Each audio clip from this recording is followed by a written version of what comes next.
Hello, Maine and Greater New England. Hello. We're coming to see you guys in Portland, and we can't wait. We would love to see you there. Yep, we'll be at the State Theater on August 30th, and if you're interested, you can get tickets and information at sysklive.com. Throw some lobster at us. Welcome to Stuff You Should Know, a production of iHeartRadio's How Stuff Works.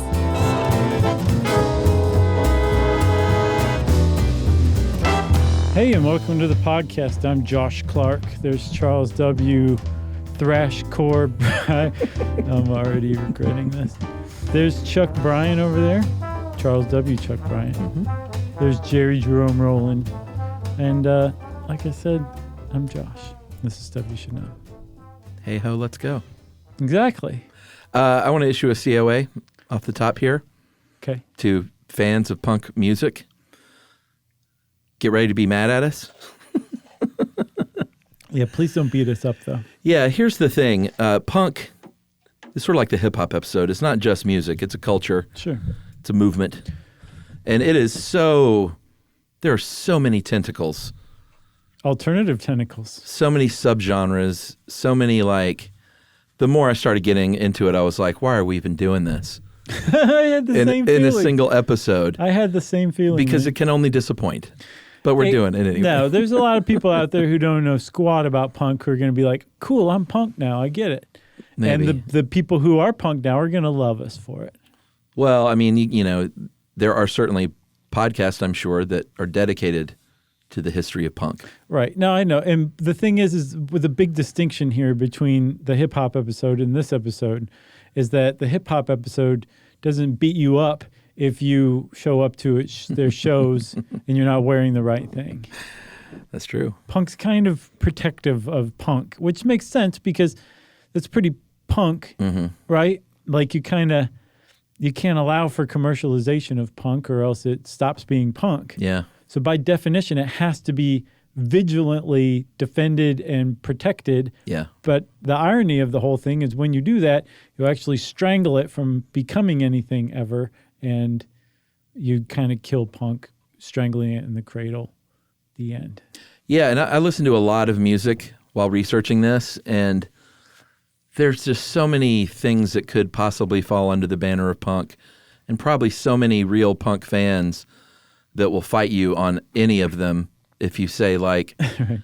you know, the Talking Heads were punk, or Television was punk. Uh-huh. Not really, but were they new wave? I don't know. Yeah. The New York Dolls, I was listening to them. Proto-punk. When you listen to them, though, they sound like sort of like dressed up rock and roll, like Rocky Horror Picture Show style. Right, but make no bones about it. The New York Dolls were a direct predecessor of punk. Yeah, but then I started listening to things I never listened to growing up at all. Like I wasn't a punk kid. Right. But I saw all the jackets with Minor Threat and Circle Jerks and Dead Kennedys on them. Man, and I started listening to that stuff today. And I liked a lot of it. Oh, it's good music. And some of it I didn't quite love. Okay, which ones? I think, you know, my deal is I like vocals and vocalists, and punk is not known for that. No. But stuff like that had a really unique bent and wasn't just screaming, I liked a lot more. So you like the Misfits a lot? I like the Misfits. I like the Damned. Uh-huh. I like the Circle Jerks. Yeah, they're great. Did not like the Germs. I was never into the Germs. What about the Cramps? I didn't listen to the Cramps yet. They're like rockabilly punk. All right, I'll probably like it. Yeah. But stuff that had a little more melody, okay, little more vocal styling I liked much more than the Germs, which, you know, Darby Crash just screaming things that you can hardly understand. Right. Didn't love Black Flag, what little I listened to. Like the Henry Rollins Black Flag? I listened to a little bit of both. Okay. But it's all very interesting to me, and I dig the music for sure. Yeah, it's hard not to, in some way, shape, or form, like punk when you hear it. Right. Like it's just too, it just gets under your skin just too easily, really quickly. And yeah. You might not even realize like your head's like kind of nodding and your knees like shaking or whatever. That's right. But like no matter who you are, punk can get to you like that. Now whether you're like, I'm going to start buying punk records and like get a mohawk or something like that, that's maybe a couple steps down the road. Yeah. Most people probably wouldn't, but I think everybody can appreciate punk on some level, especially, to me, the greatest punk band of all time. And what I would argue would be the first punk band is the Ramones. Right. If you like melody and you like singing, but you also like punk, they've got everything you need. Yeah, and if you like songs that are 95 seconds long. Sure. Well, that was a big thing. Like punk grew out of this idea that Led Zeppelin had like 11-minute songs they were playing on the radio, and guys like the Ramones were like, shut up. Yeah. And so they purposefully and deliberately went the opposite way, and they started making songs that were sometimes less than a minute. Like one of the greatest punk songs of all time, in my opinion, Circle Jerk's Wasted, is like 52 seconds long. Get in, get out. That's all you need. He gets the point across. He talks about all the drugs he's on. Right. He talks about all the stuff he does when he's on drugs, all in less than a minute. Yeah, but I think you bring up an important point, is punk was a reaction. It was a reaction to the bloated money and the bloated song lengths and the arena rock, cucumber in the pants, hard rock machismo, getting the ladies. Like this great quote from one of the Ramones.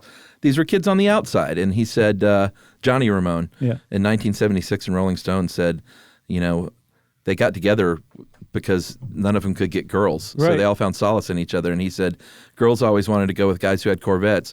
So we had nothing to do but climb on rooftops and sniff glue. The Ramones in a nutshell. But if you look at 1977, like the albums that came out in 1977, you know, you've got the Sex Pistols and the Ramones and stuff like that. But you've got Eric Clapton's Slow Hand, Fleetwood Mac's Rumors. Okay, not bad. Point of No Return from Kansas. Okay. The Stranger from Billy Joel. Which one was that? Oh, it's one of the great ones. Okay. But they all work great. Right. Asia from Steely Dan. Okay. And like these are like the big chart toppers. And so punk came along and was just like, no, screw all that. Yeah, to heck with you guys. Yeah. That's what it said. So it was an ethos and a spirit even as much as it was music. Yeah, and I think one of the other things I commonly ran across in researching this was that it was not just kind of like rock sucks because it's getting so, 11 minutes long per song and there's lots of guitar solos and stuff like that, but also that it was hopelessly commercialized. And so punk was like, there's nothing inherently wrong with rock. It's just gone on this path that it's been on for so long that it's just become, I think, like you said, bloated.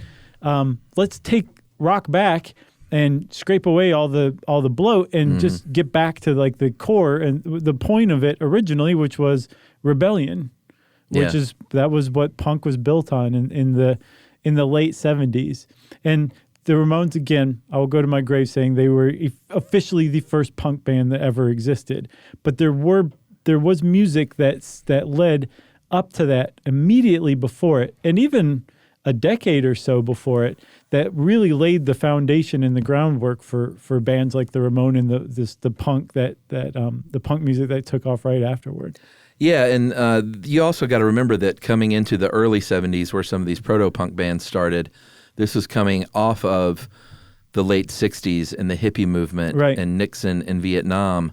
So all that had proved a failure. Yeah, and Flower Power and Peace and Love and all that stuff.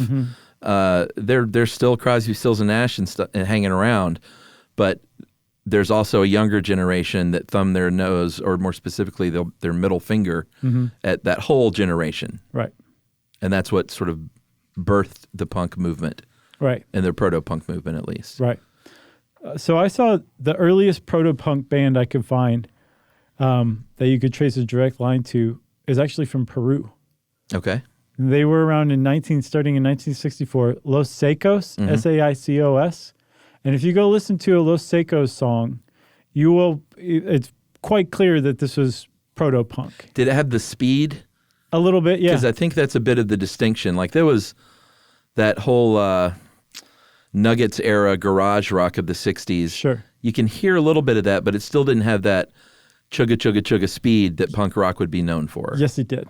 You know? It did. Yeah, no, another proto-punk band that's more garage rock, but kind of some of the sentiments they came up with, the Chocolate Watch Band. Sure, I've had heard this of them. anthem called like I'm Not Like Everybody Else. And it's like real kind of, it's groovy, But if you listen to the words, it's like this guy's talking about being a punk. Right. But it's long before punk. Yeah. But they're musically, they were not punk at all. Los Secos was punk. Like their sound is definitely punk, and they were around the same time.